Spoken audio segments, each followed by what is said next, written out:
essentially destroy the underwriting standards that it always obtained on home loans, so that you ended up with a huge number. In fact, half the loans in the system in 2008 at the time of the financial crisis were subprime or otherwise risky loans. These are loans that would have never existed 30 years before.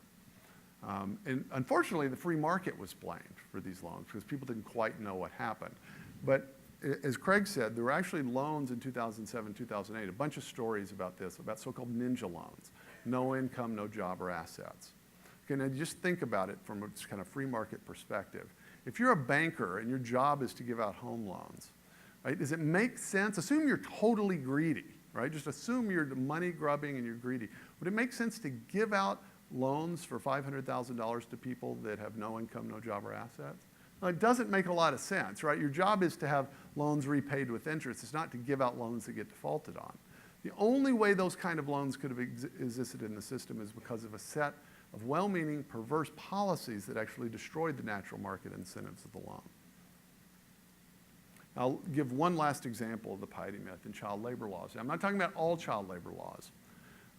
If you study child labor law development in American history, what you discover is that child labor laws, they didn't exist, the child labor laws we have now didn't exist at the American founding. At the time of the American founding, over 90% of the population lived on farms. People had large families, had lots of kids that worked on farms. My grandfather dropped out of school in the 6th grade because he had to work on the family cotton farm. In 1900, half the American population lived on farms. You know what it is now? 2%. 2% of the population. And yet we still somehow manage to eat. So that tells you, right, in fact, too much for many of us. That tells you what happened. The complete transformation in the economy in which per capita income has gone up several times, right, multiple times in the course of American history. And at some point, per capita income was high enough that a cultural consensus developed. People realized, you know, most kids in most circumstances, really between certain ages, they ought to be in school. And so a cultural consensus developed at a particular moment in history. It didn't develop when 95% of the population was working on farms. It happened when the country was majority urban and people were wealthy enough that they could actually afford to have their kids spend 8 hours a day in school. Well, what happens if you impose modern American-style child labor laws on countries that are at different stages of economic development?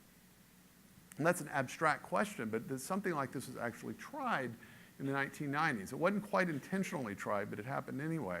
And those of you that are older, if you're 40 or older, you may remember that in the 1980s, early 1990s, this is sort of pre-internet, we started getting pictures of factories in Asia and especially in Southeast Asia, of factories where Nike and Adidas and a lot of our sort of sportswear were made. They're made in factories. We'd get these pictures of these factories that look very unsafe, filled with 10, 12-year-old kids working in these factories. And Americans were outraged and they realized, okay, I'm wearing clothes that were made by children in a developing world country working in fairly unsafe conditions, long hours when they should be in school. That was the sort of general impression.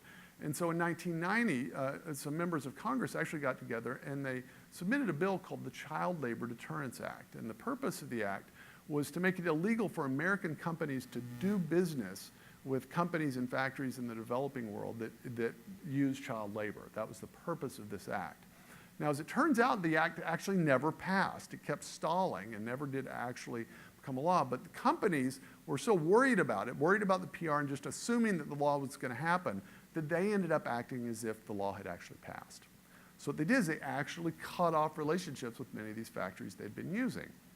Now, what's interesting is that UNICEF actually did a study in 1997 because they realized there had been this complete change in business practice with American companies that had happened just as a result of fear of this law taking effect.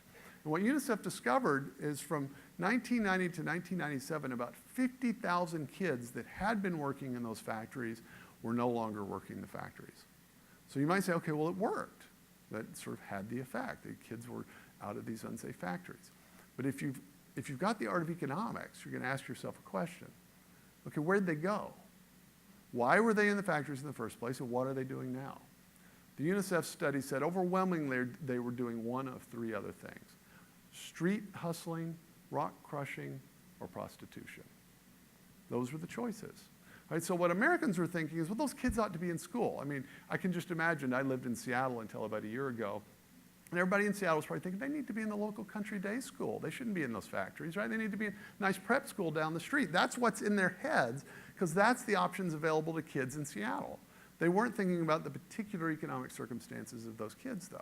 But that's depressing, right? But that's the effects. That can be the consequences of not thinking through the consequences of actions in the economic realm, in which things are a little complicated and a little counterintuitive.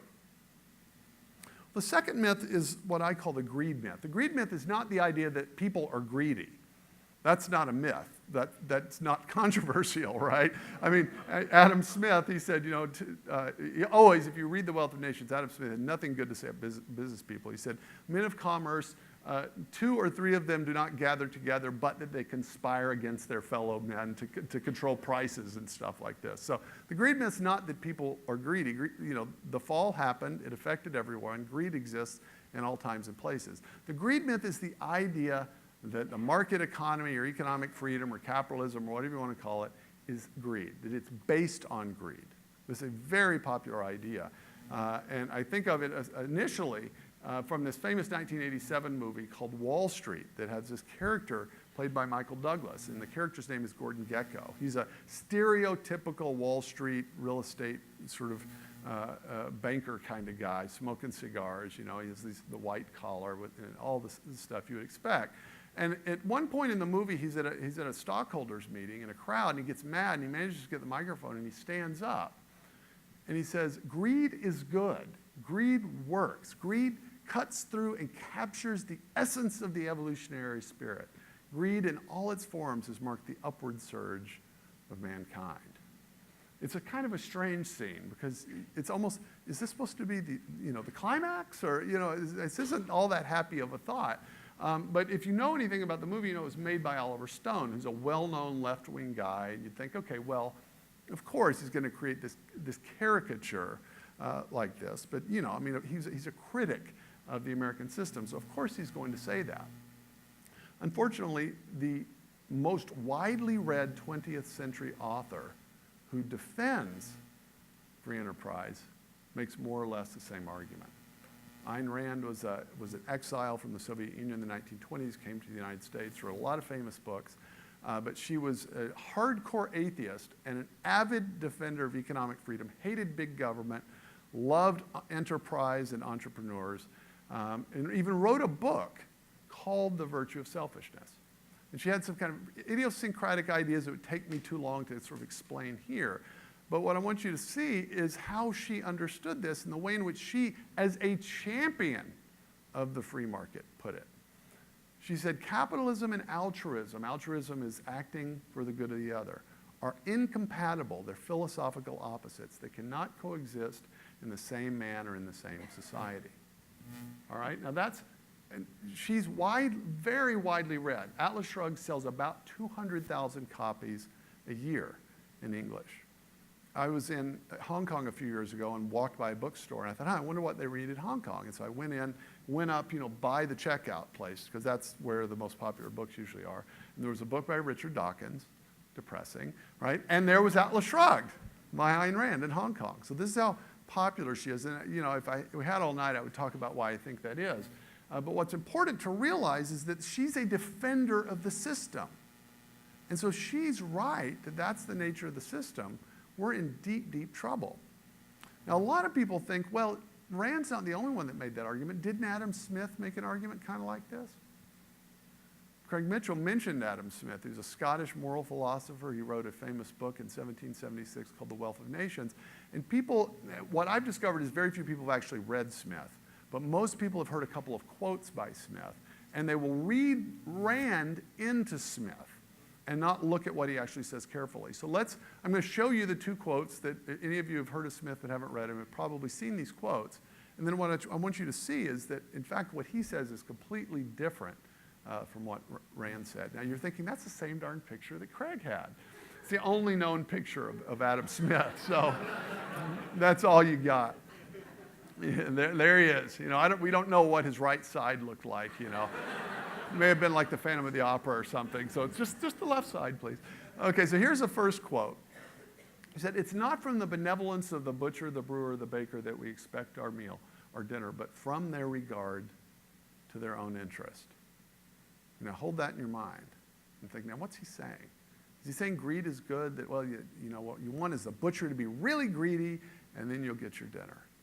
Or is he saying something else? The other famous line from Smith is the idea of an invisible hand. He's known this idea that the market acts as if by an invisible hand. It turns out he only has said it, so far as I've ever been able to find, in 2 places in all of his writings. Here's one example of where he uses it. He's talking about men of commerce here. He says, "In spite of their natural selfishness and rapacity, business people are led by an invisible hand, and thus, without intending it, without knowing it, advance the interest of the society." Now, is he saying that, you know, sort of selfishness and rapacity, right, hunger and greed is a good thing, and so it somehow advances the interests of the society? Let's sin boldly that grace may be abundant. Is that what he's saying? No, he's saying something completely different. So what is he saying? Okay, this is the kind of most subtle part of my talk, and everything else is super easy, I promise. But to get what's going on here, we're gonna have to slice the bologna a little bit thin. Now, is this my mic? It doesn't quite sound right to me. Is this all right, you guys? Okay, if it's your fault, I'm fine. I just don't want it to be my fault. It's sort of buzzing. Is there something I can do to make it better? Is it this thing? I just have to hold it out here awkwardly. Yeah, okay. So it's this thing. Okay, so I'll only hold it when I'm gonna actually click it, all right? Okay.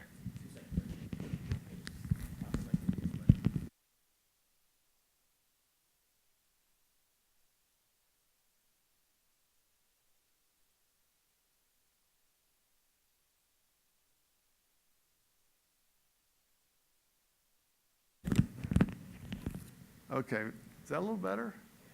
Okay. I was just thinking if somebody were watching this later, it would actually be very distracting. So, okay, so what's Smith saying? Well, he's actually, if you read Adam Smith, it turns out he's a very sophisticated thinker, very nuanced and insightful person. And so here's the first thing to realize, is that you've got to make a distinction between self-interest and selfishness. Every time you take a breath, every time you eat a meal, every time you look both ways before you cross the street or study for your test, get 8 hours of sleep, take your vitamins, you're acting in your self-interest. It's not just like, well, that's a necessary evil. That's a good thing. Any of you that are parents, you spent 18 years trying to pound this into your kids' heads. Brush your teeth, eat, just basic self-interest kind of stuff. At least that. Right? So this is not a morally bad thing. We are creatures. We're made of matter. We have to eat, we have to breathe, we have to drink, we have to sleep. It's how God made us. And so what that means is that there's a realm of our activity that is our legitimate sort of sphere of self-interest. It's the things that we're concerned about, that we're interested in, and that we can do something about and know something about. So I'm a father. So the sort of health and well-being of my children is a part of my self-interest. It's a part of my sphere. Okay, and a lot of what Smith's talking about, that's what he's talking about. Just basic self-interest, okay, that sphere of your influence and concern. The golden rule itself presupposes this. Do unto others as you'd have them do unto you. What that means is that if you have a properly formed conscience, that you can think, how would I like to be treated? And then use that as a guide to determine how you ought to treat other people. That would only make sense if there was a proper good that had to do with the way that you ought to be treated. Right? If that was a bad thing, you couldn't use it as a guide for moral behavior. So this is just a basic moral philosophy, but we often get mixed up here. We often think, now, you can voluntarily sacrifice something. You might voluntarily fast. You might even voluntarily sacrifice your life. Right? That doesn't sort of violate that, but we'll often, because of those extreme circumstances, imagine that any act of self-interest is somehow morally problematic. And that you get mixed up really quickly if you think that. And so that's part of Smith's point. So he's talking about the butcher, the brewer, and the baker. He says their regard to their own interest, right? Not their benevolence. His point is the butcher in a market economy, so this isn't the sort of law of the jungle. It's a market economy in which you have the rule of law. So the butcher can't steal from his neighbor. He can't make you give him your money, right? So there's a rule of law, and so the butcher, in that kind of economic system, can just be thinking about his ordinary concerns. His daughter needs braces. He needs to pay the rent. But in order to achieve that basic self-interest, he has to orient his behavior so that he serves another person. So what the butcher, in order to pay his rent, still has to provide meat that you will freely buy at a price you're willing to pay. So Smith's point is that in a market economy, in a market system, what he called the natural system of liberty, self-interest can be channeled into socially beneficial and other directed outcomes. Now that's completely different from saying greed is good. That's a completely different point. So that's the first thing, is that a market can channel self-interest into socially beneficial outcomes. The second point is this. Notice in that second quote, he said, in spite of. He didn't say because of their natural selfishness and rapacity, in spite of. So in other words, even if the butcher is greedy, why is that not going where I want it to go? There we are. Even if the butcher is actually greedy and not just merely legitimately self-interested, even to fulfill his greed in a market system, the best way to do that is what? To provide meat for customers that they will freely buy at a price that they can afford and to do it better than his competitors. That's Smith's point, is that the natural system of liberty will challenge both our legitimate concerns, our legitimate self-interest, as well as our vices into activities that are generally socially beneficial. Now, the laws have to be set up appropriately so that the incentives go the right way, of course. But that's Smith's point. You see how radically different that is, because the point is that in a market economy, it's not based on greed, but it has a capacity that other economic arrangements don't have to channel even our vices into more beneficial outcomes, at least to do that more than the other options. And you can just think about how socialism doesn't do that. It channels people's sinfulness into a desire to acquire power and to curry favor with policyholders and to things like that. That's Smith's point. It's an incredible insight that people miss because it requires 10 minutes of this kind of tedious lecture to get it. But you got it, so, right? Okay, so that's the greed myth. The last two are really easy. The zero-sum game myth. Yes, this is a picture from Occupy Wall Street. You remember that Occupy Wall Street didn't really accomplish anything, but it did introduce into the American lexicon this distinction between the 1% and the 99%. You all remember that. What's funny is that people at Occupy Wall Street were actually overwhelmingly in the kind of higher than normal income bracket, strangely enough. But including, there was a guy, I got to tell this one story. There was a guy that was interviewed that was there, and he'd gotten a master's degree someplace in the Midwest. Maybe it wasn't Minnesota, Wisconsin, or someplace. But he'd gotten a master's degree in puppetry, and had run up $60,000 in student loan debt, and he was mad because he couldn't get a job. That, it's like, it's too bad it didn't occur to him, okay, what's the market for puppetry and how much did I take on? But, it's always the one that I remember. But, okay, so what's this point about the 1% and the 99%? Well, it's essentially, it presupposes a particular understanding of what wealth is like and especially what trade is like. It assumes that if one person has gotten rich, that person can only get rich by somebody else getting poor. So it's an assumption that trade, the nature of kind of free trade is such that for there to be a winner, there has to be a loser. That's what a zero-sum game is. Zero-sum game is a win-lose game. That just means the logic of the rules are set up such that for there to be a winner, there has to be a loser. That's just how the rules are. It's like checkers. It's like most of the games that we play require, the way the rules are, a winner and a loser. So a zero-sum game is a win-lose game. Right? Now, these are terms from game theory, but it's really basic stuff. So you've got a win-lose or a zero-sum game. There's going to be a couple of other possibilities, right? There's going to be a lose-lose game. Lose-lose games are games where everyone that plays ends up worse off than they were when they started. So you don't play those games over and over, so they tend not to catch on, right? So, nuclear war in a confined space or something like that. Lose-lose, right? So the third possibility is a win-win game. Now, what is a win-win game? A win-win game is just a game in which everyone that plays ends up better off than they would have been if they hadn't played. Notice what I said. I didn't say it's a game where everyone ends up equally well off. It's a game where everyone that plays ends up better off than they would have been. So the comparison is when you're trying to say, what kind of game am I in here? It's not to compare yourself with somebody else that's playing. It's to compare yourself playing with what your situation would have been if you hadn't played. And if you're better off than you would have been, then you're in a win-win game. And if you've done it without causing someone else to be worse off. So if you have a friend and he has some kind of party and he says, it's going to be like a casino night in my garage, you come, it'll be really fun, and you all go and none of you have any money, right? But when you get there, he gives you all $10, all right? You play for several hours and some of you leave with $100, some you leave with 1,000, some leave with 10,000, some leave with 10. So what kind of game is that? That's win-win. Now, if you're the $10 guy, you still don't like it, right? Because you're mad that somebody else made more than you. You're still better off than you were. So that's a win-win game. It's a really important distinction. Okay, so the question is, are there types of economic arrangements that are just sort of by their nature win-win? Or is a free trade always involve a winner and a loser? The nice thing about sort of framing the question that way is that it's easy to see just by analyzing the nature of free exchange that it's win-win. I learned this in the 6th grade. I grew up in Amarillo, Texas, which is kind of a hot place most of the time, but then there'll be ice storms randomly, that come from New Mexico. But you get a warning the day before that they're coming. And so I assume my teacher had heard that there was a sort of ice storm coming, so she'd gotten these toys from the dollar store and showed up and passed them all out to us, different toy to each kid, silly putty and paddle ball and Barbie trading cards, stuff like that. So she passed them all out, 25 different toys to all the kids and said, okay, now look around and you compare your toy to all the other toys. And I want you to write down on a piece of paper how much you like it between 1 and 10. It's totally up to you, right? To simplify it, imagine this is 5 rows of 5 kids, all right? I didn't count, so I don't remember that. But so we all looked around, wrote down, how much we liked the toy, and then she had us call out the number. We called it out, and then she added up the total, and she wrote it on the board. So it's like the sum of our subjective evaluation of our situation. Said, okay, now you can freely trade with anyone else in your row. So then we all had 4 potential trading partners, and some you could maybe trade even more than once. And so there was some trading that took place, but there wasn't that much activity. Said, okay, now write down how much you like the toy in your hand between 1 and 10. So again, we wrote it down.